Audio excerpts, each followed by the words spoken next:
For 12 years, Sheridan Montgomery loved one man she could never have. Not because he didn't notice her. Not because he wasn't interested. But because he was her brother's best friend. So she buried her feelings and focused on building the career she'd worked so hard for. Then, in a single afternoon, she lost everything. Days later, the only person willing to give her another chance was the one man she'd spent years trying to forget.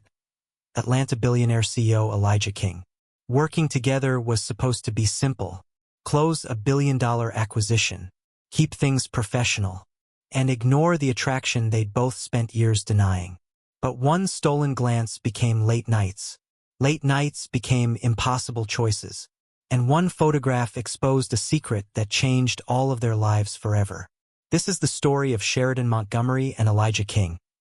A story about ambition, loyalty, impossible love, and what happens when the one person you've always wanted finally decides to stop pretending they don't want you to. If you love slow-burn romance, forbidden attraction, protective older heroes, and stories where a woman finally gets seen for who she truly is, you're in the right place. Let's begin. Sheridan Montgomery didn't flinch when the HR director said the words. Effective immediately, your position has been eliminated. The sentence landed hard anyway. For a moment, Sheridan focused on the view behind the woman's shoulder instead of the pressure building in her chest. Atlanta's skyline glowed gold in the late afternoon sun, sharp and expensive through the floor-to-ceiling windows. 7 years ago, that view had felt like proof she'd made it. Today, it felt like a witness. The HR director slid a folder across the glass conference table. Your severance package is outlined here. We're also offering executive transition support. Executive transition support. Corporate language for we already replaced you. Sheridan rested one manicured hand lightly on the folder but didn't open it. Was there an issue with my performance? The woman hesitated. Not long. Just long enough.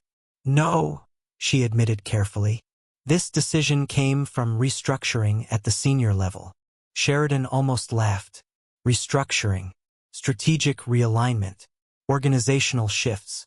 She'd spent enough years in corporate rooms to know the translation. Someone more convenient survived the cut. Across the glass wall outside the conference room, 2 associates abruptly looked away when they noticed her watching. News had already started spreading. Of course it had. Humiliation moved faster than email. You'll have 30 minutes to collect your personal belongings, the HR director added, softening her tone like kindness could make this less insulting. 30 minutes. 7 years of 80-hour weeks. 7 years of fixing disasters no one else could solve. 7 years of being the smartest person in rooms full of men who hated that she was smarter. Reduced to 30 minutes and a cardboard box. Sheridan stood smoothly, adjusting the sleeve of her cream silk blouse. I'll have legal review the severance package before I sign anything. The HR director blinked, visibly relieved to be dealing with professionalism instead of emotion. That almost irritated Sheridan more. The elevator ride down felt endless. Her reflection stared back at her from the mirrored walls. Flawless makeup, fresh retwist, posture straight enough to survive war. Nobody looking at her would know her entire life had just tilted sideways. The doors opened onto her floor. Conversations stopped. Not fully, just enough. Sheridan walked past rows of half-curious, half-guilty faces without slowing down. Her assistant, Brianna, stood near her office holding an empty box against her chest. I'm so sorry, Sherry. Don't. Sheridan's voice wasn't cold, just tired. Please. Pity was the one thing she couldn't survive today. Inside her office, everything looked untouched. The white desk, the crystal vase of orchids she bought herself every Monday because no one else ever thought to celebrate her wins.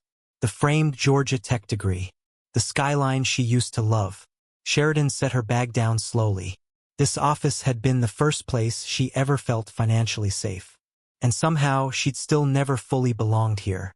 Brianna hovered awkwardly near the door. What do you want me to pack? Sheridan looked around the room carefully, forcing herself to separate what mattered from what didn't. Just the contacts binder, she said finally. Leave the rest. Because if she took everything, it would look like she planned to come back. And if she took nothing, it would look like they'd broken her. So she chose the middle. At 33, Sheridan had built the kind of life people envied online. Georgia Tech degrees in cybersecurity and business. Six-figure salary. Luxury apartment overlooking Midtown. Designer heels purchased without checking the price tag first. From the outside, she looked successful. But sitting alone at her kitchen island 3 hours later, staring at a cardboard box full of office awards and tangled charger cords, Sheridan realized how fragile success felt when a corporation could erase your identity before lunch. The apartment was quiet except for the hum of the refrigerator. Too quiet. Her hand reached for her phone before she could second-guess herself. Malcolm answered on the second ring. "What's up, Sherry?" She swallowed hard. "I got laid off today." Silence. Then the sound of ice clinking softly in a glass. "Damn," Malcolm muttered. His voice changed immediately, less teasing, more protective. "You okay?" Sheridan stared down at the marble countertop beneath her fingertips. No, she wasn't okay. She was angry, embarrassed, scared of how quickly fear could creep in after stability disappeared. But Sheridan had spent most of her adult life mastering the art of looking unaffected. "Do I sound okay?" she asked instead. Malcolm exhaled quietly. "You sound like you're trying very hard to." That nearly cracked her. Sheridan reached for the wine beside her and took a slow sip. "I didn't call because I need fixing." "I know. I called because—" Her throat tightened unexpectedly. "Because I needed somebody to know before LinkedIn did." Malcolm's expression softened. Even through the screen, she could see him shifting fully into Big Brother mode. "You were too good for that place anyway." Sheridan laughed once under her breath. "That sounds inspirational until rent is due." It also happens to be true. For a moment, neither of them spoke. Then Malcolm leaned back in his chair, studying her carefully. "Actually," he said slowly, "I might know somebody looking for exactly your skill set." Sheridan immediately narrowed her eyes. "Malcolm, what?" "That tone means you already made a decision without asking me." His grin answered before he did. Her phone buzzed against the counter. Malcolm Carter shared contact. Elijah King, King Holdings. Sheridan stared at the screen. Her stomach dropped instantly. Elijah King wasn't just Malcolm's best friend. He was the Elijah King, CEO, investor, corporate prodigy, the kind of man business magazines called visionary and intimidating in the same sentence. Unfortunately, he was also the same man Sheridan had spent years trying and failing not to want. "You cannot be serious." Malcolm looked entirely too pleased with himself. "He needs a senior strategy lead." "He needs therapy," Sheridan muttered automatically. Malcolm barked out a laugh. "Probably, but he also needs somebody smart enough to challenge him." Sheridan leaned back in her chair, gripping the stem of her wine glass tighter than necessary. Working for Elijah was a terrible idea. Professionally dangerous. Emotionally worse. Because Elijah had never treated her like Malcolm's little sister exactly. And Sheridan had never been able to decide if that made things better or infinitely more complicated. "You already sent him my resume, didn't you?" she asked quietly. Malcolm took a sip of wine, completely unashamed. "Interviews already set." Sheridan closed her eyes. Of course it was. The elevator doors opened onto the executive floor with unsettling quiet. Sheridan stepped into a lobby so polished it barely looked real. Cream marble reflected the morning light pouring through the windows, and somewhere overhead, soft instrumental music hummed beneath the silence. King Holdings didn't feel corporate. Felt controlled. Every detail, from the black walnut reception desk to the minimalist artwork mounted against stone walls, seemed designed to remind visitors exactly who held power here. Sheridan adjusted her grip on her portfolio and walked toward reception, her heels clicking steadily against the marble. The receptionist glanced up immediately. "Ms. Montgomery?" Sheridan nodded once. "I'm here for my 10:30 with Mr. King." The woman tapped something on her tablet before offering a professional smile. "He's expecting you. Please take the private elevator to the penthouse level." Penthouse. Sheridan kept her expression neutral, but internally, Irritation flickered. Of course, Elijah interviewed candidates in the penthouse. Nothing about that man understood moderation. As she crossed toward the glass elevator, she caught her reflection in the mirrored wall. Navy blazer dress, gold hoops, posture sharp enough to survive interrogation. The outfit had taken entirely too much thought this morning. Professional but not cold. Elegant but not performative. And if she was being painfully honest with herself, not desperate. That bothered her more than it should have. The elevator climbed in near silence. Atlanta unfolding beneath her in widening layers of steel and sunlight. Sheridan folded her hands tightly in front of her before she could start adjusting invisible flaws. You are not here because he's attractive. You are here because you need a job. A very high-paying job. Preferably one that didn't come with emotional complications attached to Malcolm's best friend. The penthouse doors slid open. And suddenly, breathing required concentration. Elijah King stood near the windows with his back partially turned. One hand in his pocket while he finished a phone call. The skyline stretched behind him in sheets of gold and glass, but Sheridan barely noticed it. He looked older than the last time she'd seen him. Not older in a bad way. Sharper. The kind of sharpness that came from pressure, lack of sleep, and carrying too much responsibility for too long. When he turned, his gaze landed on her immediately. Not politely, intentionally. Sheridan hated the way that look still affected her. Elijah. Sheridan. His voice had deepened over the years. Rougher around the edges. Less effortless charm, more restraint. For a second, neither of them moved. Then Elijah ended the call and crossed the room toward her. You cut your hair, he said. Sheridan blinked once, caught off guard. A few inches. His gaze lingered briefly near her shoulders before returning to her face. It suits you. The compliment shouldn't have mattered. The fact that it did immediately irritated her. Elijah gestured toward the seating area instead of the massive desk dominating the office. Sit. Sheridan sat carefully, refusing to look intimidated by the penthouse, the skyline, or the man standing across from her in a charcoal suit that probably cost more than her first apartment. Elijah remained standing for a moment, studying her with quiet focus before finally taking the chair opposite hers. No small talk. No performative charm. Interesting. I reviewed your Henderson merger work last night, he said. You caught liabilities 3 firms missed. Sheridan crossed one leg over the other. Their firms were looking at numbers. I was looking at behavior. That earned the faintest shift in his expression. Not surprise exactly. Recognition. Elaborate. The CEO was stalling negotiations every Thursday. Sheridan shrugged lightly. Turns out his mistress lived in Miami, and his expense reports were sloppier before weekend flights. Elijah stared at her for 2 full seconds. Then he laughed quietly. Not the polished public laugh she'd heard at galas and charity dinners. A real one.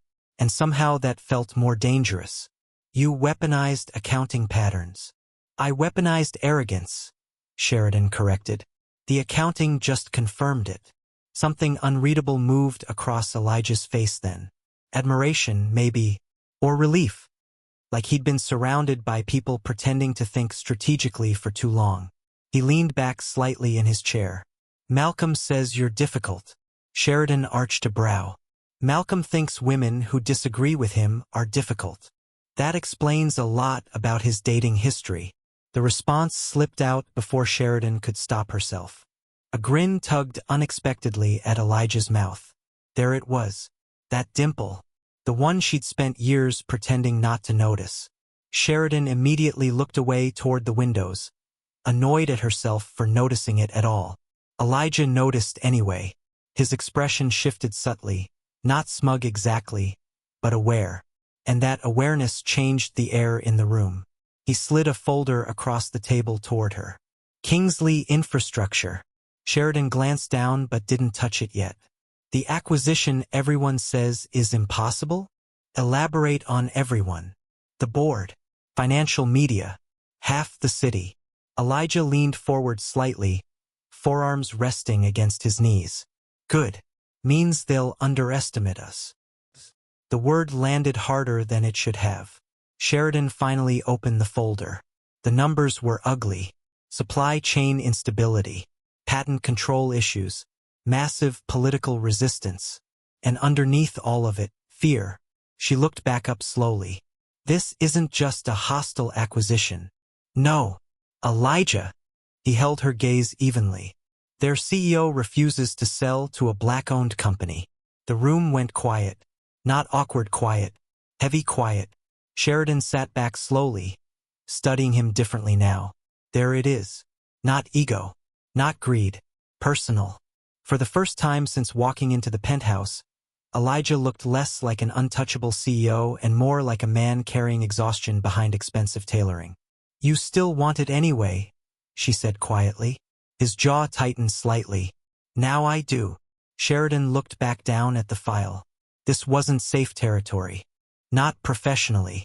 Not emotionally. Because she understood that tone in his voice. It was the same tone she used right before refusing to lose. You're offering me a VP-level role after one conversation, she said carefully. I'm offering you influence. That's not the same thing. No, Elijah agreed. It's more dangerous. That answer should have been a red flag.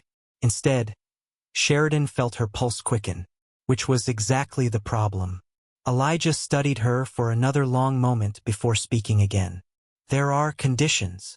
Sheridan looked up immediately. Conditions. No triangulation through Malcolm. His tone sharpened slightly. If we disagree, we handle it directly. Reasonable. Probably necessary. And you report to me exclusively. Sheridan narrowed her eyes. That sounds dangerously close to micromanagement. A tired smile flickered briefly across Elijah's face. Trust me, I don't have the energy to micromanage you. There it was again. Not perfection. Fatigue. Sheridan noticed the loosened cufflink near his wrist. The faint shadows beneath his eyes. The cold coffee sitting untouched near the edge of the desk. For the first time in years, Elijah King looked human. And somehow that made him harder to resist. He reached into his desk drawer and slid a black keycard toward her. Penthouse clearance, he said. Your office would be next to mine. Would be. Not is. He still expected her to choose. Sheridan picked up the card slowly, her fingers brushing his for less than a second. Electric. Annoyingly electric. You always recruit this aggressively? She asked lightly. No. The answer came too quickly. And that was the first moment Sheridan realized Elijah might be struggling through this conversation just as much as she was. Monday morning arrived with rain. Not dramatic thunderstorm rain. The quieter kind. Steady. Gray. The sort of weather that turned Atlanta's skyline into blurred steel and made everyone in the city just a little less patient. Sheridan stepped off the penthouse elevator at 8:02 a.m. and immediately felt the shift in attention. Conversations softened. Keyboards slowed. People looked up. King Holdings' executive floor operated like a machine, efficient, polished, controlled. But Sheridan still recognized curiosity when she saw it, especially the kind directed at her. She walked past glass offices and assistants balancing coffee trays without slowing her pace. Her black dress was simple from the front. Long sleeves, high neckline, tailored perfectly to her frame. The back was another story. The open cut exposed the smooth line of her spine almost to her waist. Not inappropriate, but bold enough to make a statement. Professional. Unforgettable. Exactly the balance she intended. If people were going to stare anyway, Sheridan preferred giving them a reason, and in turn nearly collided with the glass strategy suite door trying to open it for her. Morning, Ms. Montgomery. Nervous people make mistakes, Sheridan said calmly as she walked past him. Slow down. The poor kid looked both terrified and grateful. Inside her office, the skyline stretched endlessly beyond the windows, washed silver by the rain. A crystal vase sat in the center of her desk. Black calla lilies. Sheridan stopped. Of course. Her fingertips brushed one velvet dark petal before she exhaled quietly through her nose. Beautiful flowers. Funeral flowers. A message, somehow. Or maybe she was overthinking everything now because Elijah King had disrupted her entire nervous system in less than 72 hours. You're frowning at them. Sheridan didn't jump at the sound of Elijah's voice behind her, though her pulse reacted immediately anyway. She looked at his reflection in the glass before turning fully. Navy suit today. No tie. Coffee in one hand. He looked tired. Not exhausted exactly, but worn around the edges in a way she hadn't noticed during the interview. There were faint shadows beneath his eyes, and his cufflinks didn't match. That detail unsettled her more than it should have. Elijah King struck her as the type of man who noticed everything. Lilies are funeral flowers, Sheridan said. He stepped into the office slowly. In some places, they symbolize rebirth. You Googled flower meanings before sending them? A flicker of amusement crossed his face. No. My grandmother liked them. That softened something unexpectedly inside her. Sheridan turned back toward the flowers to hide it. Dangerous. Humanizing him felt dangerous. She sensed Elijah stop beside her rather than behind her this time. Close enough to feel his warmth. Far enough to remain careful. You accepted the offer fast, he said. Sheridan glanced sideways. You made the offer fast. I expected negotiation. I considered it. But, she crossed her arms lightly. I got laid off on a Thursday and recruited into a penthouse office by Monday morning. I figured the universe was either rewarding me or setting me up. That earned a quiet laugh from him. Real again. Not the polished public version. You always this suspicious? Yes. Good. His gaze drifted toward the Kingsley files on her desk. You'll need that here. Sheridan walked toward the desk and opened the folder. Several pages of notes already sat beside it in neat handwriting. Elijah noticed immediately. You've already started. She looked up. You expected me not to? I expected you to wait for full access. Sheridan flipped another page. I didn't need full access to spot problems. He moved closer to the desk, eyes scanning her notes. Shipping vulnerabilities. Board instability. Supply chain pressure points. Then his expression changed slightly. Not anger. Surprise. You got into their logistics records? I got into publicly available shipping data, Sheridan corrected. Their CFO is sloppy. Half their vendors are overbilling them because nobody bothered auditing route redundancies. Elijah picked up one page, studying her notes carefully. For the first time since meeting him again, Sheridan watched him lose composure. Not entirely, but enough to matter. His focus sharpened. His posture changed. Interest became respect. And somehow that affected her more than the flirting had. You did this over the weekend? He asked. I don't spiral well. The answer slipped out before she could stop it. Elijah looked up immediately. There it is, Sheridan thought. Too honest. But instead of exploiting the vulnerability, his expression shifted subtly. Understanding. You think losing that job changed your value, he said quietly. Sheridan stiffened. I didn't say that. You didn't have to. The room went still. Sheridan hated how accurately he'd read her. She'd spent days convincing herself she wasn't humiliated, that she wasn't angry, that she didn't secretly feel disposable after being escorted out of a building she helped make profitable. And somehow Elijah saw it anyway. She closed the folder a little harder than necessary. I came here to work, not psychoanalyze each other. A beat of silence passed. Then Elijah nodded once. Fair. That surprised her too. Most powerful men pushed harder when challenged. Elijah adjusted course instead. All right, he said calmly. Work, then. He moved around the desk beside her, close enough for sandalwood and coffee to blur together in the air between them. Sheridan focused very carefully on breathing normally. Elaborate on Kingsley, he said. She launched into strategy immediately, grateful for the distraction. Their board is fractured. Their CFO is desperate. And their CEO thinks legacy matters more than liquidity. Sheridan pointed toward one highlighted section, which means he'll make emotional decisions if pressured correctly. Elijah leaned one hand against the desk beside her, reading over the file. You like pressure. She glanced at him. I like leverage. That sounds healthier. It probably isn't. His mouth twitched. Again, that almost smile. Sheridan suddenly understood why people found him intimidating. It wasn't his money or reputation. It was restraint. Elijah felt like a man constantly choosing control instead of instinct. And she had a growing suspicion she was becoming one of those instincts.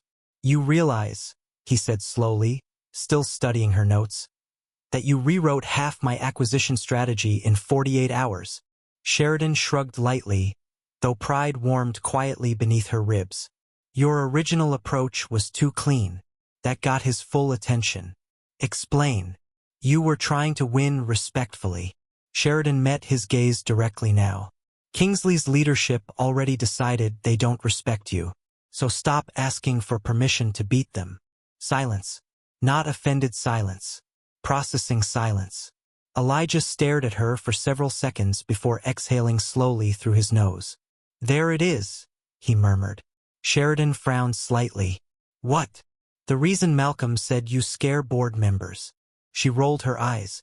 "Men call women intimidating when they can't control the room anymore." "No," Elijah said quietly. "Intimidating is when somebody forces you to rethink your own strategy in real time." The compliment landed harder than she wanted it to. Sheridan looked away first. Mistake. Because the second she did, Elijah's attention dropped briefly to the exposed line of her back reflected in the window glass.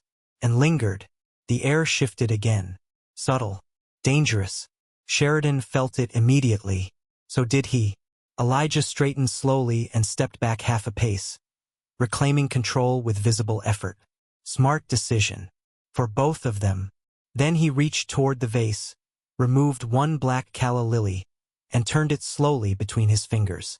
"What's the play tonight?" Sheridan asked, mostly to break the tension. Elijah looked at her over the flower. "Dinner." Her pulse stumbled once. "Professional. Keep this professional." "To discuss Kingsley?" she asked carefully. A pause. Then, "To discuss whatever we haven't been discussing." There it was. Not flirting anymore. Honesty. And somehow honesty felt far more dangerous between them than attraction ever had. Sheridan stared at the calla lily on her desk long after Elijah left her office. The flower felt strangely deliberate now. Not romantic. Not innocent either. A signal. Outside the glass walls of her office, the executive floor had resumed movement, but the atmosphere had changed subtly around her. Conversations quieted when she walked past. Analysts glanced up too quickly. Assistants suddenly found reasons to linger near the strategy wing. People noticed things at King Holdings, especially proximity to Elijah King. Her phone buzzed again. Malcolm. Third call that morning. Sheridan silenced it without answering, just as Elijah's chief of staff appeared in her doorway. Danielle moved with military precision. Burgundy suit immaculate, tablet tucked beneath one arm, expression unreadable in the way only longtime executive staff perfected. But her eyes flicked briefly toward the flower tucked beside Sheridan's keyboard. "Interesting. Mr. King asked me to clear your afternoon," Danielle said. Sheridan frowned slightly. "For what?" Danielle tapped her screen once and rotated the tablet toward her. A calendar invite filled the display. King/Kingsley Strategy Review. 8:30 a.m. Penthouse Conference Room. Tomorrow. Sheridan blinked once, then twice. "You scheduled a board presentation tomorrow?" she asked carefully. "Mr. King did. We don't even have a finalized acquisition strategy." Danielle's expression never shifted. "He said you'd understand the urgency." That sounded exactly like Elijah. Aggressive, confident, completely unwilling to wait for consensus before making a move. Sheridan leaned back slowly in her chair, irritation mixing dangerously with adrenaline. Across the bullpen, Elijah moved behind the glass walls of his office, phone pressed to his ear. Even from a distance, she could see tension in the set of his shoulders. He looked like a man preparing for war, and apparently he expected her beside him. Danielle hesitated before adding, "He also asked me to tell you not to leave early." Sheridan looked up sharply. "Excuse me?" The faintest hint of amusement touched Danielle's mouth. His exact words were, If Sheridan disappears before midnight, we lose $12 million. Then she walked away before Sheridan could respond. Sheridan stared after her for a full second, then muttered under her breath, "Arrogant man." But she was already opening the Kingsley files again. The rest of the afternoon disappeared into numbers, leverage points, and controlled chaos. Sheridan worked through financial statements, shipping reports, and internal projections until Atlanta's skyline darkened outside her office windows. Rain clouds rolled over the city in heavy shades of blue-gray, while lights flickered awake across Midtown. By 6:30, half the executive floor had gone home. Elijah hadn't. Neither had she. Sheridan rubbed one hand over her eyes before refocusing on the spreadsheet glowing across her monitor. The calla lily sat beside her keyboard, dark petals almost black beneath the office lighting. Funeral flower, rebirth flower, maybe both. Her computer chimed with a new message. Waiting. Just one word. From Elijah. Sheridan stared at the text longer than necessary. No punctuation. No explanation. Waiting. The worst part was that she instantly knew what he meant. Dinner. Work. Whatever this thing was becoming between them. Her fingers hovered over the keyboard. Finishing slides. She deleted the response before sending it. Let him wait a little. He deserved that much. By the time Sheridan stepped into the Escalade outside King Holdings, the rain had stopped.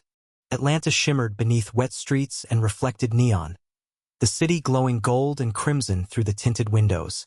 Sheridan leaned back against the cool leather seat and exhaled slowly for what felt like the first time all day. She changed before leaving the office. The black dress from earlier had started feeling too sharp, too aware of itself after Elijah's lingering attention. Now she wore a cream silk blouse tucked into a navy pencil skirt, still polished, but softer somehow. That realization irritated her immediately. You are not dressing for him. The driver glanced at her briefly through the rearview mirror. Traffic's clear tonight, Ms. Montgomery. 7 minutes. Sheridan nodded absently, tightening her grip on the Kingsley binder resting in her lap.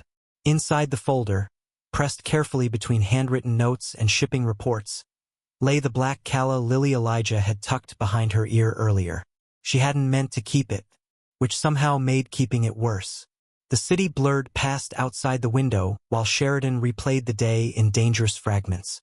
The way Elijah looked at her strategy notes. The way he listened when she challenged him. The exhaustion she caught hiding beneath his composure. The quiet honesty in his voice when he stopped performing CEO and started speaking like a man. That part unsettled her most, because Sheridan knew how to resist charm. Honesty was harder. The elevator doors opened directly into Elijah's penthouse. Sheridan stepped into warmth, low lighting, and the faint scent of sandalwood. The space looked less like a home and more like a carefully constructed refuge from pressure minimalist furniture, dark stone, floor-to-ceiling windows overlooking the city. But the real evidence of Elijah's state of mind sat scattered across the living room. Contracts, financial reports, marked-up acquisition drafts, 3 untouched cups of coffee. Work had consumed the penthouse long before she arrived. Elijah stood near the windows with his back partially turned, sleeves rolled to his forearms, tie loosened at the collar. The skyline painted him in shades of blue and gold while one hand braced against the glass. He looked tired, not weak, never weak, but tired in a way that made Sheridan suddenly understand how much pressure he carried without showing it. "You're late," he said without turning around. His voice sounded rougher than usual. Sheridan set her portfolio down beside the scattered contracts. "You scheduled a board presentation without telling me." She removed her watch slowly. "We're even now." That finally made him turn. His gaze moved over her once. Cream silk blouse, loosened hair, heels abandoned near the elevator. And something in his expression shifted briefly before settling again. "You changed," he said quietly. Sheridan crossed her arms lightly. "Into something less confrontational." "That wasn't the word I was going to use." The answer hung between them longer than it should have. Then Elijah crossed the room and handed her a glass of bourbon. His fingers brushed the inside of her wrist. Small contact, Huge mistake. Sheridan felt it immediately. Apparently so did he, because his jaw tightened slightly before he stepped back again. Control. Always control. Elijah, she said carefully, accepting the glass. What exactly happened today? A slow exhale left him. Then, Kingsley's CFO folded faster than expected. Sheridan blinked once. You pressured him already? I applied leverage. You threatened him. Pause. I presented possibilities. Sheridan stared at him over the rim of her glass before taking a slow sip of bourbon.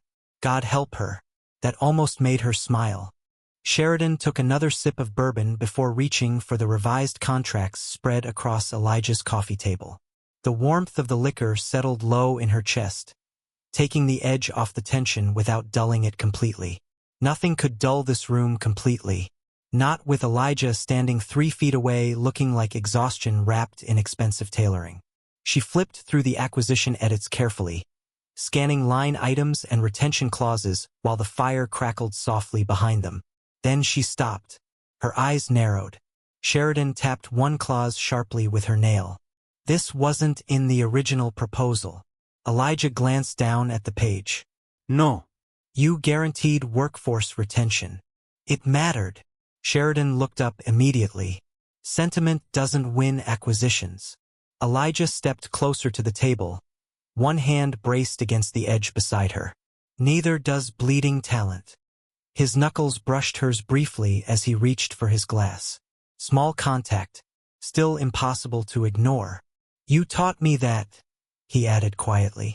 Sheridan looked at him for a moment longer than necessary, because there it was again, that strange combination of ruthlessness and restraint that made Elijah difficult to predict.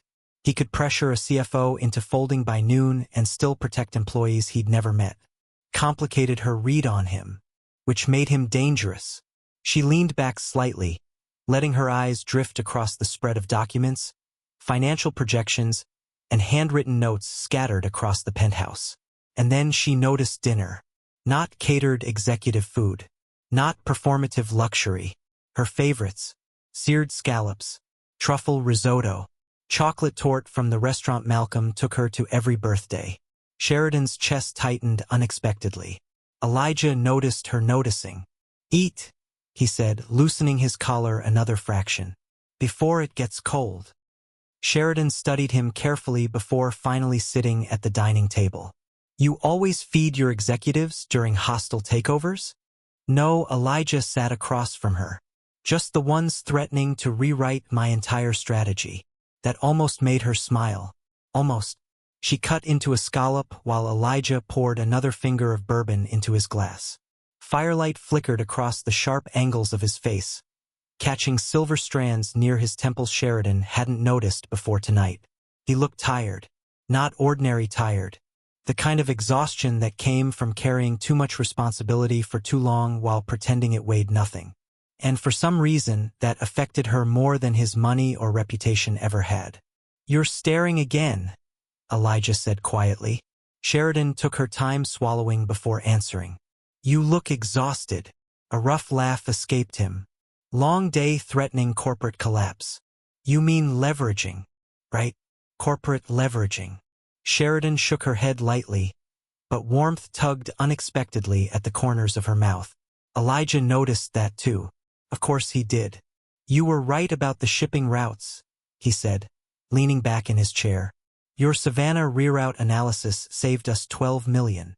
$12 million is a good start, Sheridan replied.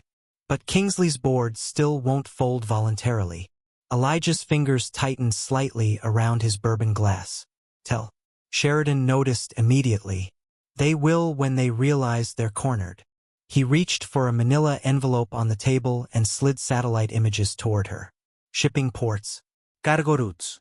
Infrastructure maps. Sheridan froze halfway through turning a page. These are from yesterday. Yes. She looked up sharply. You had me followed. Elijah didn't even blink. I had the ports monitored. That sounds legally questionable. So did hacking shipping manifests. Sheridan opened her mouth, then closed it again. Fair. God. She hated when he matched her energy this well. Elijah leaned forward, forearms resting against his knees now. More relaxed, more dangerous. We hit Kingsley with logistics first, he explained, tapping one image. Then financial exposure. Then we give them a way to survive the fallout. Sheridan studied the binder he slid toward her next. The strategy was precise, aggressive, elegant, and deeply familiar. Her pulse skipped once as realization settled in. This was exactly how she would have built the presentation. You already anticipated my approach, she said quietly. Elijah held her gaze evenly. I pay attention. That answer did something deeply unhelpful to her nervous system. Sheridan flipped through the presentation pages carefully while trying not to think about how closely this man had apparently studied the way her mind worked. You want me presenting this with you? I want us presenting it together. Us again. That word was becoming a problem. Elijah stood and moved beside her chair, pointing toward the financial projections over her shoulder. The heat from his body settled close enough to distract her immediately. You handle operational pressure points, he said. I handle financial exposure. Sheridan glanced up at him. Good cop, terrifying cop? A faint grin tugged at his mouth. You think you're the good cop? She looked back down at the projections. Fair point. The fire popped softly behind them. Sheridan closed the presentation binder slowly, thinking. Then, there's a flaw. Elijah straightened slightly. Go on. We're showing too much too early. Sheridan turned in her chair to face him fully now. Kingsley's board needs to think they still have negotiating power. Elijah went still, listening. Sheridan pointed toward the shipping analysis. We lead with logistics. Let them think rerouting is our primary leverage. Then her finger slid toward the financial section. And during Q&A, she continued, we drop the tax exposure. A pause. Publicly. No, Sheridan's eyes sharpened. Strategically. Elijah stared at her for 2 full seconds before a slow smile spread across his face. Not flirtation. Respect. You want to blindside them in stages. I want them relaxed before we corner them. The approval in Elijah's expression was immediate and impossible to miss. Jesus, he muttered softly, almost to himself. You really are terrifying. Sheridan leaned back slightly satisfied. And yet you hired me anyway. That may have been my first mistake. The tension between them shifted again after that. Less interview. Less strategy meeting. More two people rapidly becoming aware they worked far too well together. Elijah reached into his jacket pocket and pulled out 2 embossed invitations. The Metropolitan Club Gala tomorrow night, he said, sliding one toward her. Kingsley's chairman will be there. Sheridan picked up the invitation carefully. Heavy cardstock. Gold lettering. Exclusive enough to make normal people nervous. You want to scout him before the presentation. I want to see how he behaves when he thinks he's untouchable. Sheridan turned the invitation over thoughtfully. Black tie or blackmail? Elijah laughed softly into his bourbon. Both. Then his gaze lifted fully to hers. And held. Wear the red dress. Sheridan's fingers stilled against the invitation. The red Valentino. Backless. Sharp enough to start problems. The dress she bought after catching Elijah looking at a similar silhouette at a charity auction nearly a year ago. He remembered it. Of course he remembered it. And suddenly the penthouse felt far too warm. The Metropolitan Club looked like old money pretending not to show off. Gold light spilled from massive chandeliers overhead, reflecting against marble floors polished so perfectly Sheridan could see distorted flashes of red silk beneath her heels as she crossed the ballroom. Conversations drifted around her in soft waves. Politicians, investors, socialites, executives. Atlanta's most powerful people gathered beneath one roof pretending their fortunes weren't built on leverage and appetite.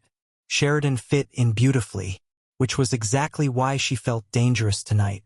The Valentino Elijah requested clung to her like liquid red fire. Elegant from the front. Catastrophic from the back.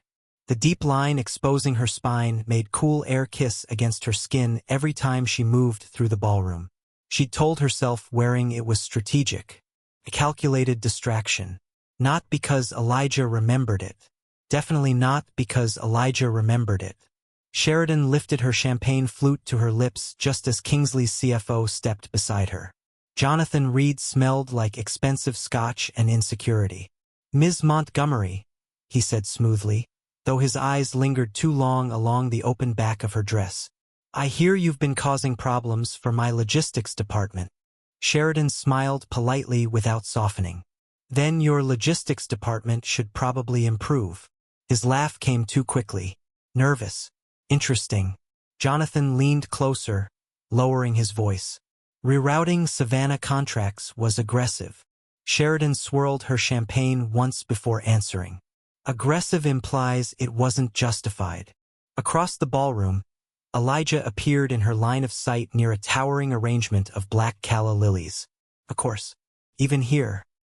He stood half-shadowed beneath the ballroom lighting, tuxedo impossibly sharp, one hand resting near a lowball glass he hadn't touched in several minutes. Watching, not casually, watching her. Sheridan felt it instantly. Jonathan followed her line of sight and went subtly pale. "Also interesting. You and King seem—" Jonathan searched carefully for a safe word. "Aligned." Sheridan almost smiled. Before she could answer, warmth settled near the exposed line of her back. "Elijah." He stopped just behind her shoulder, close enough for sandalwood and bourbon to cut through the ballroom air. "Jonathan," Elijah said smoothly. The CFO straightened immediately. "King." Elijah's hand hovered near Sheridan's waist. Not possessive exactly, but close enough to communicate something unmistakable. Power recognized power. "You enjoying the gala?" Elijah asked. Jonathan cleared his throat. "Very much." "Good." Elijah's gaze never left him. "Because tomorrow's board meeting may be less pleasant." The CFO's face tightened almost imperceptibly. "There it is. Fear." Sheridan watched Elijah work with reluctant admiration. He didn't dominate rooms loudly. He simply removed oxygen until everyone else adjusted around him. Jonathan muttered something about greeting another investor and disappeared into the crowd almost immediately. Elijah waited until he was gone before finally looking at Sheridan fully. And there it was again. That look. Like the dress had personally offended his self-control. "You're enjoying this too much," he said quietly. Sheridan sipped her champagne slowly. "Watching CFO's sweat?" "A little." His eyes dropped briefly to the curve of her bare back before returning to her face. "That's not what I meant." Heat climbed her spine immediately. Annoying. Around them, the orchestra shifted into a slower arrangement, while conversations blurred into elegant background noise. Elijah gestured subtly toward a quieter alcove near the terrace doors. "Walk with me." Not a request. Sheridan followed anyway. The alcove sat partially hidden behind enormous ferns and velvet drapery, dimmer than the ballroom proper. The sounds of the gala softened there, distant enough to feel private without actually being private. Dangerous balance. The second they stopped moving, Elijah turned toward her. "Too close. Always too close." "You baited him," he said. Sheridan tilted her head innocently. "Jonathan." "Elaborate innocence doesn't suit you, Sheridan." That nearly made her laugh. She crossed one leg slowly in front of the other, the slit of her dress shifting deliberately. "You sent me into a room full of wealthy men wearing red silk and then expected subtlety?" Elijah's jaw tightened once. Tiny reaction. Huge satisfaction. "You're distracting people from the strategy." Sheridan stepped closer. "People?" she asked softly. "Or you?" The silence after that felt alive. Elijah looked down at her like he was actively deciding whether restraint remained a good idea. "That's dangerous territory," he said finally. "So is corporate espionage. You hacked shipping manifests. You emotionally terrorized a CFO." A pause. Then Elijah's mouth twitched. God, that almost smile was becoming a problem. Sheridan reached up and adjusted his lapel lightly, fingers smoothing fabric that didn't actually need fixing. The move looked intimate from a distance. She knew because Elijah's breathing changed immediately. "You're staring again," she murmured. His hand closed gently around her wrist before she could step away. Not rough. Worse. Careful. Sheridan's pulse kicked hard beneath his thumb. Elijah! You know what the problem is? He interrupted quietly. She looked up. His gaze dropped briefly to her mouth before returning to her eyes. I spent years telling myself you were off limits. Sheridan's breath caught slightly. Malcolm. There it was again. The line neither of them had crossed. Until now. And? She asked softly. Elijah's expression shifted then. Not polished CEO, not controlled strategist. Just a man losing an argument with himself in real time. You changed, he admitted. Sheridan frowned slightly. I'm wearing a dress. Not undergoing a spiritual transformation. A low laugh escaped him despite himself. Then his thumb brushed once across the inside of her wrist. Tiny movement. Devastating effect. No, Elijah said quietly. You stopped looking at me like Malcolm's friend. He held her gaze fully now. And I stopped pretending I didn't notice. The honesty of it hit harder than flirting ever could. Sheridan suddenly understood something dangerous. Elijah wasn't reckless by nature, which meant every step toward her had been deliberate. The CFO disappeared back into the ballroom looking vaguely ill. Good. Sheridan leaned against the balcony railing, letting the cool Atlanta wind calm, the heat still lingering beneath her skin. Behind her, the gala pulsed with music and expensive laughter. But out here everything felt quieter, more honest. Elijah stepped onto the balcony a moment later carrying 2 glasses of bourbon. No audience now. No strategy performance. Just the 2 of them and a skyline full of bad decisions waiting to happen. Sheridan accepted the glass carefully, though her fingers brushed his in the exchange. Still electric. Still a problem. The city glittered below them in gold and white while the wind lifted loose strands of hair from Sheridan's neck. Elijah loosened his bow tie slightly, finally looking less like Atlanta's most untouchable CEO and more like a man stretched thin by restraint. You've been avoiding me since the comptroller conversation, he said quietly. Sheridan took a slow sip of bourbon before answering. I wasn't aware we'd become emotionally transparent with each other. His mouth twitched faintly. We haven't, he said. Yet. That word settled heavily between them. Yet. Sheridan looked out over the skyline instead of directly at him. You told me to pressure Kingsley. I pressured Kingsley. You quoted my Yale thesis at the comptroller. That finally pulled her gaze back toward him. Elijah leaned one shoulder against the railing, studying her with unsettling focus. Word for word, he added. Sheridan's stomach tightened. Because she had. And because there was absolutely no professional explanation for why she'd memorized a decade-old thesis written by Elijah King during graduate school. Lucky guess, she said lightly. Sheridan. Just her name. Low. Knowing. Dangerous. The bourbon burned warmer going down this time. You really want honesty tonight? She asked quietly. Elijah didn't hesitate. Yes. That answer almost undid her. The wind pressed silk against her legs while the city lights painted Elijah in shifting gold and shadow. Up close, she could see the exhaustion he hid from everyone else.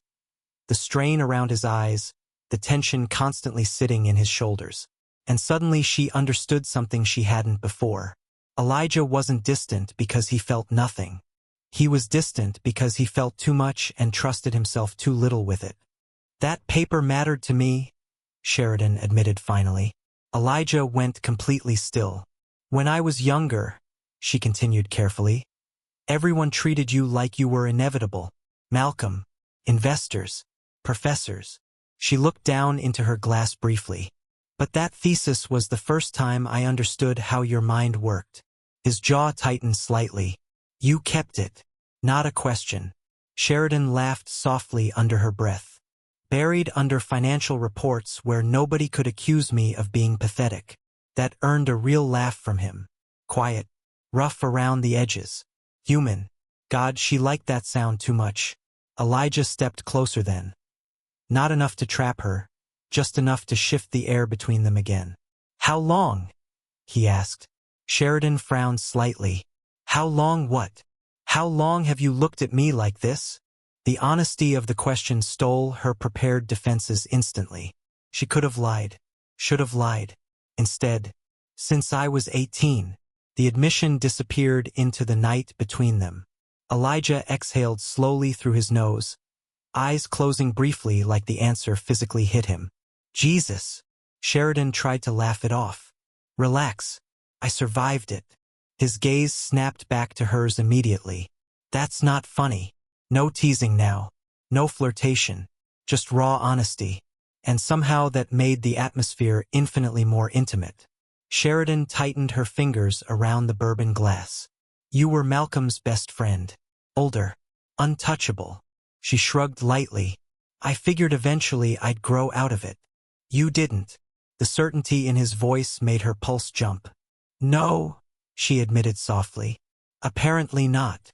Elijah looked at her then like he was reevaluating the last decade of his life in real time. The wind lifted her dress again, red silk rippling against her skin while the city hummed below them. You think distance was easy? He asked quietly. Sheridan blinked. That, she hadn't expected. Elijah laughed once under his breath, but there was no humor in it. You graduated and suddenly started showing up to Malcolm's cookouts looking like corporate warfare in heels. His gaze drifted briefly down the line of her dress before returning to her eyes. You stopped being a kid. Heat climbed Sheridan's throat immediately. And you noticed. Every time. The confession landed like a match dropped into gasoline. Neither of them moved after that. They didn't need to. The tension between them had become its own living thing. Sheridan stepped closer first. Not strategically. Not intelligently. Honestly. Elijah's hand settled carefully against her waist like he was still giving himself one final chance to stop. He didn't stop. Neither did she. The skyline blurred behind him as Sheridan reached for his bow tie, loosening it slowly beneath trembling fingers. Elijah watched her the entire time with the kind of restraint that looked physically painful. You're shaking, she whispered. A rough breath escaped him. You should probably be concerned about that. Sheridan smiled faintly. I'm considering it. His forehead rested briefly against hers then, and the contact felt dangerously intimate after years of almosts and restraint. Tell me to stop, Elijah said quietly, not commanding, requesting. That mattered more than she expected. Sheridan closed her eyes for one brief second, because part of her wanted to say no. Part of her wanted to stop thinking entirely. And another part, the smarter part, knew crossing this line would change everything. Malcolm, work, Kingsley, all of it. When she opened her eyes again, Elijah was still waiting, still giving her the choice. Not tonight, she whispered. Pain flickered across his face so quickly she almost missed it. Then control returned immediately. CO mask, discipline, containment. Elijah stepped back slowly, adjusting his loosened bow tie with steady hands despite the tension still visible beneath his composure. Kingsley first, he said roughly. Sheridan nodded once, though disappointment curled unexpectedly in her chest. The balcony doors opened behind them then, spilling warm ballroom light across the stone. Voices drifted closer, reality returning. Before Sheridan could step away fully, Elijah caught her wrist one last time and pressed something cold into her palm. A penthouse keycard. His gaze held hers steadily. Understand something, he said quietly. After this, we don't pretend anymore. And somehow that felt far more dangerous than the almost kiss ever could. Sheridan stared at the penthouse keycard in her palm long after she left the Metropolitan Club. After this, we don't pretend anymore. The words followed her all the way home. Unfortunately, so did the photographers. By morning, Atlanta's business circles were already feeding on the story. Sheridan saw the headline before she even finished her coffee. King Holdings CEO spotted getting close with new strategy hire. Below it, a photograph of Elijah's hand against her jaw. Her fingers tangled in his bow tie. The look between them impossible to mistake for professional. Sheridan closed the article immediately. Too late. Her phone began vibrating almost instantly. Texts. emails, missed calls. And Malcolm, especially Malcolm. She silenced the phone and stared out at the rain streaking across her apartment windows. This was exactly what she'd feared. Not the attraction. Not the feelings. Exposure. Because private emotions were manageable. Public scrutiny was not. Across town, Malcolm Montgomery stormed into King Holdings like a man arriving to collect a debt. Elijah's assistant barely got halfway through, "He's in a meeting," before Malcolm pushed past her. The penthouse office doors slammed open hard enough to rattle the glass walls. Elijah didn't flinch. He sat behind his desk reviewing Kingsley acquisition drafts, fountain pen still moving across the page even as Malcolm approached. "You're 3 minutes late," Elijah said calmly without looking up. "I expected you sooner." Malcolm threw the Financial Times onto the desk hard enough to send a crystal paperweight skidding. The gala photo stared back at both of them. "Explain this." Elijah finally looked up. No denial. No surprise. "Interesting." He set the pen down carefully before leaning back in his chair. "Your sister," he said evenly, "has very poor instincts when it comes to leaving compromising photo opportunities unfinished." Malcolm stared at him in disbelief. "That's your opening statement? You came here angry, not confused." "That's because I know you." Something flickered across Elijah's face at that. Old history. Old loyalty. Complication. Malcolm braced both hands against the desk. 12 years, Eli." Elijah's jaw tightened slightly. 12 years you called her off-limits. "I did. And now." A long silence passed between them. Rain hammered softly against the penthouse windows behind Elijah. Then, "She's not 18 anymore." Malcolm laughed sharply without humor. "That your defense?" "No," Elijah stood slowly now, the movement controlled and deliberate. "My defense is that your sister walked into my company and outperformed half my executive team in 48 hours. That's not the point." "It's exactly the point." For the first time since Malcolm arrived, irritation broke through Elijah's composure. "She's brilliant, Malcolm." His voice lowered. "And I'm tired of everybody pretending she's fragile just because you love her." The room went still. Malcolm looked genuinely caught off guard by that. Elijah rarely lost emotional control, almost never raised his voice, which meant this mattered far more than Malcolm expected. "She's my family," Malcolm said more quietly now. "And you're my brother." Elijah stepped around the desk slowly. "Which is why nothing happened while she was younger." Malcolm crossed his arms. "But now you're suddenly okay ruining your friendship over this?" A pause. Then Elijah answered with devastating honesty. "I think I've been ruining myself trying not to." That shut the room up completely. Malcolm looked at him for a long moment after that. Really looked at him. And whatever he saw there softened some of the anger around the edges. Not approval. Definitely not approval. But understanding. "You've had feelings for her that long?" Malcolm asked quietly. Elijah laughed once under his breath. Exhausted. Defeated. "She quoted my graduate thesis to a CFO last night from memory." Malcolm blinked. "Oh, exactly." Rain rolled harder against the windows while Elijah moved toward the humidor near the bar. Out of habit, he handed Malcolm his favorite cigar without asking. The familiarity of the gesture hit both of them. Years of friendship sitting silently between them. Malcolm accepted it slowly. "She's been in love with you since undergrad, you know?" Elijah froze briefly while cutting the cigar. "I know. Jesus Christ. The Valentino was my idea too," Elijah admitted. Malcolm stared at him in open disbelief. "You are catastrophically gone." That finally pulled a real laugh out of Elijah. Brief, rough, human. Probably. Sheridan spent the morning pretending she wasn't distracted. It wasn't working. The Kingsley files sat spread across her dining table while rain painted silver patterns against the apartment windows. She'd circled 3 separate discrepancies in Kingsley's overseas shipping reports, but couldn't focus long enough to finish her analysis. Because every thought eventually circled back to Elijah. The balcony, the almost kiss, the keycard, the look on his face when she said not tonight. Her phone buzzed again. "Malcolm." Still, Sheridan groaned softly and flipped the phone face down on the counter. Cowardly? Maybe. But she wasn't emotionally prepared for that conversation yet. A secure notification chimed across her laptop screen instead. Encrypted file from Danielle. Sheridan opened it immediately. Satellite images. Singapore port activity. Asset movement timestamps. In the margins, written in Elijah's handwriting. You saw this first. No signature. No explanation. Just acknowledgement. And somehow that felt more intimate than flirting.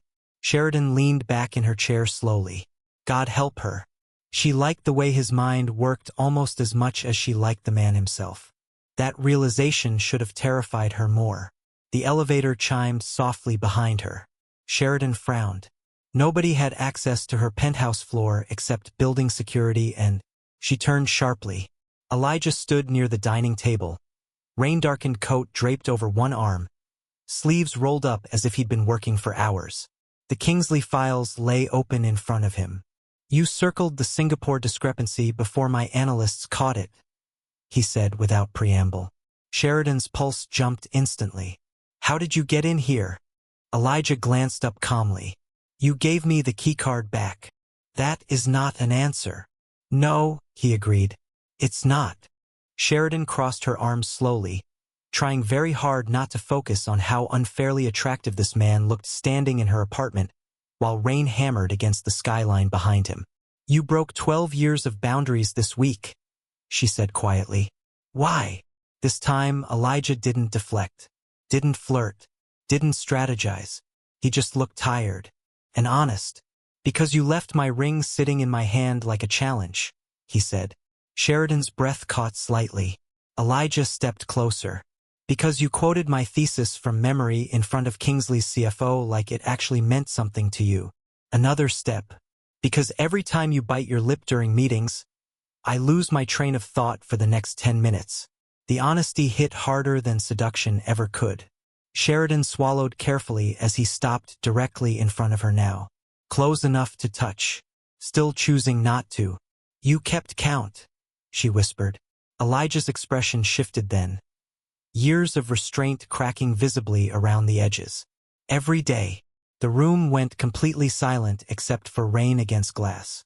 Sheridan's clutch slipped from her fingers onto the marble floor with a muted thud neither of them acknowledged. Elijah's hand finally settled against her waist. Careful at first, like he still wasn't fully convinced this was real. Sheridan curled both hands into his loosened tie, and that tiny movement snapped the last thread of control between them. The kiss wasn't soft. It was 12 years of restraint collapsing all at once. Elijah kissed her like a man who had spent years denying himself something essential and finally stopped trying. Bourbon, rain, champagne, frustration, want. Sheridan gasped against his mouth when his hands slid into her hair, and Elijah made a rough sound low in his throat that nearly unraveled her completely. The Kingsley files scattered across the table when he backed into it. Neither of them cared. You had a key this entire time? Sheridan whispered breathlessly against his jaw. Elijah's forehead dropped briefly against hers. Yes. And never used it? A long pause. Then quietly, I was trying very hard to be a good person. That nearly made her laugh. Nearly. Instead, Sheridan kissed him again. The kiss should have changed everything. Instead, it accelerated everything. By dawn, Kingsley Holdings was already collapsing exactly the way Sheridan and Elijah predicted. And Malcolm knew. Rain hammered the penthouse windows while Sheridan stood near the conference table trying to steady her breathing.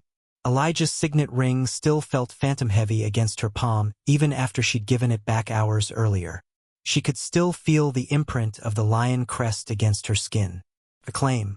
Or maybe a warning. The city outside blurred beneath storm clouds and fractured neon while Elijah reviewed shipping routes across the conference table like nothing catastrophic had happened between them 20 minutes earlier. Sheridan hated how composed he looked after kissing her like restraint had physically broken inside him. Then again, she probably didn't look much better. Her lipstick was ruined, her blouse wrinkled, and every time Elijah glanced at her, heat climbed her throat all over again. The flash from the balcony photographer replayed sharply in her head. Too late now. Whatever existed between them was no longer private. The Financial Times article hit before sunrise, and Malcolm arrived 9 minutes later. He stormed into the penthouse soaked from rain and fury, shoving past Elijah's assistant hard enough to send the office doors slamming against the walls. Sheridan flinched at the sound. Elijah didn't. He stood near the conference table in rolled sleeves, reviewing acquisition documents while Atlanta's skyline slowly brightened behind him. Calm, controlled, infuriating. "You moved the Kingsley vote," Malcolm snapped immediately. Elijah marked something across a shipping route before finally looking up. "Sunrise. That wasn't the timeline." "No," Elijah agreed evenly. "It was the adjustment." Malcolm's gaze landed on Sheridan then. Noticed everything instantly. The wrinkled blouse, Elijah's loosened tie, the swollen look of her mouth. Sheridan watched the exact moment understanding hit her brother. "Oh, hell no. Malcolm, the gala invitation?" Malcolm pointed toward the embossed envelope still sitting near the edge of the table. "The press photos?" "Jesus Christ, Sheridan." Elijah stepped between them before Malcolm could close the distance fully. Protective. Immediate. Sheridan noticed Malcolm notice it too. The room went deadly quiet. "You planned this?" Malcolm said finally, voice lower now. "More dangerous."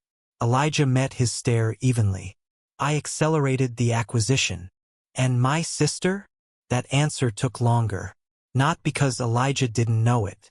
Because he chose honesty carefully. "I stopped lying to myself about her." The words landed hard enough to silence the room. Sheridan's pulse stumbled. Malcolm stared at Elijah like he no longer recognized him. Which, Sheridan realized suddenly, might actually be true. Because this version of Elijah, the honest one, wasn't the man Malcolm spent years knowing. This version was far more dangerous. "You told me she was off limits," Malcolm said quietly. "She was. And now?" Elijah looked toward Sheridan then. Fully. Openly. And somehow that felt more intimate than the kiss. "Now she's the smartest person in every room I walk into," he said. "And I'm done pretending that doesn't affect me." Silence. Rain against glass. The hum of the city waking beneath them. 3 people standing in the aftermath of something irreversible. Malcolm dragged one hand over his face slowly. "You're my best friend." "And she's your sister," Elijah replied. "I know exactly what this costs." Sheridan expected anger after that. Punches. Yelling. Ultimatums. Instead, Malcolm just looked tired. Tired in the way people look when reality finally catches up to suspicions they've carried for years. "You've loved him this whole time," he said quietly to Sheridan. Not a question. Sheridan swallowed once before answering honestly. "Yes." Malcolm closed his eyes briefly, then laughed once under his breath like the universe had personally betrayed him. "Unbelievable." Elijah moved carefully then, gathering the Kingsley files into a leather portfolio with measured precision. Sheridan recognized the behavior immediately. Control ritual. Something he did whenever emotions threatened to overtake logic. "Interesting. Kingsley conceded at 5:03 this morning," Sheridan said softly, trying to redirect the room before emotions detonated completely. The board folded after the Singapore numbers surfaced. Malcolm looked between them slowly. "You two pulled off a hostile takeover in under 72 hours.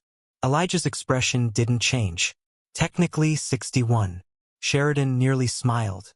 Malcolm pointed sharply between them. "See? That right there is the problem. You sound like a married couple planning tax fraud." That actually pulled a rough laugh out of Elijah. Short-lived, but real. And Malcolm noticed that too. The realization seemed to settle something inside him. Not approval. Never approval that quickly. But acceptance that whatever existed here was no longer temporary. Malcolm stepped toward Sheridan first, checking her face carefully the way he always had since they were kids. "You okay?" The question nearly broke her. Because beneath all the tension and strategy and attraction, Malcolm's first instinct was still protecting her. Sheridan nodded once. "Yeah." Malcolm looked unconvinced. Then his gaze shifted toward the faint marks along her wrist where Elijah had held her earlier. Protectiveness flashed again instantly. "You better be good to her," he said to Elijah quietly. Not dramatic, not threatening. Worse, sincere. Elijah straightened slowly, sunrise catching against the platinum signet ring now back on his hand. "I don't intend to be anything else." And for the first time all night, Sheridan believed him completely. The Metropolitan Club ballroom glittered beneath crystal chandeliers and old Atlanta money. Every conversation paused the moment Sheridan entered. Not dramatically. Worse, deliberately. People turned slowly, watched carefully, whispered immediately. By now, the entire city knew what happened at Kingsley. And judging by the society pages that morning, they also thought they knew what was happening between Sheridan Montgomery and Elijah King. They were only partially right. Sheridan descended the marble staircase in black silk that skimmed every curve without apology. The gown was elegant from the front, clean neckline, long silhouette, but the open back made heads turn before she even reached the ballroom floor. Good. Let them stare. For years Sheridan survived rooms like this by making herself impeccable enough to respect and distant enough not to underestimate. Tonight felt different. Tonight she walked into the ballroom knowing exactly who would be watching her, and exactly how dangerous that man could become when he stopped pretending restraint mattered. Elijah stood near the orchestra in a black tuxedo severe enough to look almost militaristic against the warm ballroom lighting. His expression remained composed as executives approached him one after another offering congratulations on the Kingsley acquisition. But the second Sheridan appeared, everything in him shifted. His attention locked onto her instantly, raw enough this time that several nearby investors noticed. Interesting. Sheridan crossed the ballroom slowly, champagne glasses pausing midair around her as whispers followed in her wake. That's her. The Kingsley strategist. King's VP. The woman from the balcony photo. Elijah started moving before she even reached him. The crowd parted instinctively. Power recognized power. When he stopped in front of her, the air between them felt charged enough to spark. "King," Sheridan said smoothly, offering her hand like they weren't alone in front of half Atlanta's financial elite. "Congratulations on the acquisition." Elijah took her hand carefully. Too carefully. Then he lifted her knuckles to his mouth. Not a polite greeting. Not business. Acclaim. Camera flashes exploded instantly around them. "Good luck to tomorrow's headlines." "You're late," Elijah murmured against her skin. Sheridan arched one brow. Fashionably. His eyes darkened slightly. God, that look was becoming addictive. Elijah released her hand only to place his palm against the bare curve of her back, fingers spreading possessively against silk and skin. The room noticed. Of course it noticed. "You're making people nervous," Sheridan murmured as he guided her toward the dance floor. "That's usually your job." The orchestra shifted into something slower as they stepped into the center of the ballroom. And then Elijah pulled her against him fully. No careful distance. No corporate restraint. Just certainty. Sheridan's breath caught slightly as his hand settled against her waist. The movement was smooth, practiced, devastatingly intimate for a man who spent 12 years pretending not to touch her at all. The whispers around them faded beneath the music. "You're staring again," she murmured near his jaw. Elijah's grip tightened almost imperceptibly. "Counting." Sheridan leaned back slightly to look at him. "Counting what?" His gaze moved slowly over her face before returning to her eyes. "How many men looked at you tonight before I got to?" Heat climbed Sheridan's throat instantly. Possessive. She probably should have objected to that. Instead, she smiled. Dangerous decision. Elijah spun her once across the polished floor, black silk flaring around her legs before he pulled her back against him with controlled force. The crowd watched openly now. Not because Elijah King was dancing, because Elijah King looked emotionally compromised. And that was far rarer. Sheridan felt it too, the shift in him since Kingsley collapsed. Less restraint, less performance, more honesty. The music swelled around them while Elijah's hand slid lower against the open line of her back. You know, Sheridan said softly, Atlanta's entire business community is probably discussing us right now. Good. She blinked once. Good. Elijah looked down at her with calm certainty. I spent 12 years acting like I didn't want you. His thumb moved once against her spine. The city can adjust. The honesty in that answer nearly unraveled her. Again, the orchestra slowed further while Elijah dipped her suddenly. One arm braced firmly around her waist. Sheridan gasped softly as the ballroom blurred upside down beneath crystal light and camera flashes. For one suspended second, Elijah looked down at her like he'd already decided the rest of his life. Then he kissed her. Not deeply, not recklessly, just enough. Enough for the cameras. Enough for the room. Enough for everyone watching to understand this was no longer speculation. A champagne flute shattered somewhere near the terrace. Neither of them looked away. When Elijah lifted her upright again, something cold slid against Sheridan's finger. She looked down. The platinum lion signet ring gleamed beneath the ballroom lights. His ring. Again. Sheridan laughed softly under her breath in disbelief.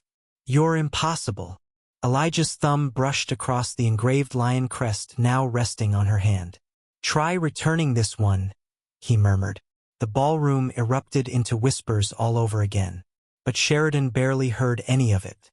Because for the first time since this entire disaster began, Elijah looked completely at peace. The headlines the next morning were catastrophic. King claims his queen. The Kingsley couple. Atlanta's most eligible CEO off the market. Malcolm sent 11 unreadable text messages before noon. Sheridan ignored all of them. Mostly because she was currently sitting barefoot on Elijah's penthouse terrace wearing his dress shirt while sunrise spilled gold across Atlanta's skyline. The city looked softer from up here. Less sharp. Less hungry. Elijah sat across from her with coffee in one hand and his tie abandoned somewhere inside the penthouse entirely. Morning light caught silver strands near his temples while he studied her with infuriating openness. No masks now. No pretending. You're staring, Sheridan murmured. Elijah reached across the breakfast table and caught her hand easily, turning the signet ring slowly against her finger. Counting, he corrected quietly. Her lips curved. Still, 12 years is a long time. The honesty of that settled warmly somewhere beneath her ribs. Around them, the terrace smelled faintly of espresso and jasmine, while the city slowly woke below. No contracts scattered across the table. No acquisition calls. No strategy meetings. Just this. Sheridan studied him carefully in the morning light. The loosened shoulders, the absence of tension around his mouth. The quiet amazement he still seemed unable to hide whenever he looked at her too long. You know, she said softly, for a man obsessed with control, you really detonated your entire life this week. Elijah laughed quietly into his coffee. Correction. His thumb brushed slowly across her wrist. I finally stopped managing it. That answer stayed with her. Because Sheridan realized something then. Elijah had never truly been afraid of scandal. Or Malcolm. Or the board. He'd been afraid of wanting something he couldn't compartmentalize. And Sheridan, the brilliant, terrifying, relentless woman who challenged him at every turn, had become exactly that. Elijah stood and crossed toward her slowly before pulling her into his lap beneath the morning sun.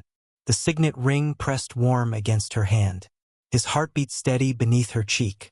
Below them, Atlanta buzzed with gossip, headlines, market reactions, and speculation about the couple who dismantled Kingsley Holdings while falling recklessly in love. Let them talk. Sheridan tilted her face toward his as dawn spilled gold across the skyline. For 12 years they'd mistaken restraint for safety. Turns out it had only been postponement. And now that they'd finally stopped pretending, neither of them intended to let go again. If Elijah and Sheridan's journey made you smile, laugh, or believe in love just a little more, let me know in the comments. I read your thoughts, and some of your ideas even inspire future stories. Tell me this. At what moment do you think Elijah stopped seeing Sheridan as his best friend's little sister and started seeing the woman she had become? I'd love to hear your answer. If you enjoyed this story, please take a moment to like this video, subscribe to the channel, and turn on notifications so you never miss a new romance. Every like, comment, and share helps this channel grow and allows me to bring you even more heartfelt love stories featuring unforgettable characters and happily ever afters worth waiting for. Until next time, remember, sometimes the love that's meant for you has been quietly standing beside you all along, waiting for the right moment to finally see you. Thank you for listening, and I'll see you in the next story.